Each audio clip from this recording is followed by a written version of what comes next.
Welcome to Kenton Teaches. Enjoy the video. You start by confirming prerequisites.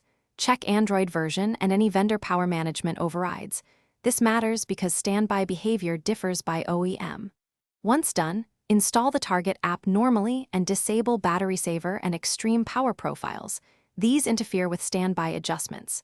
Make sure you enable developer options now. This is only for advanced DB configuration later. Do not change unrelated settings. Finally, reboot the device to ensure a clean baseline, so the subsequent steps behave. You now configure app standby buckets and battery exemptions. First, adjust settings app special app access battery optimization to whitelist the app when appropriate. This prevents immediate restriction. Then, for precise control, use a DB to assign buckets with the command shown. This is how you move an app between active, working set, frequent, rare, or restricted.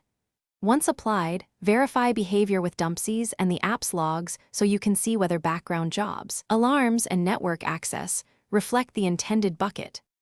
To finish, reboot and monitor the app. Watch background tasks, notifications, and scheduled jobs to confirm the desired standby behavior. If something goes wrong, first clear app cache and data, then reset the standby bucket to default and reapply any whitelist. This often resolves stale state.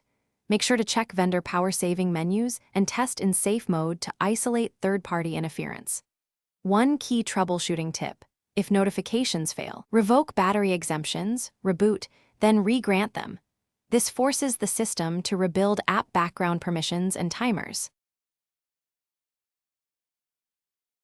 Thanks for watching. Please subscribe if this video was helpful.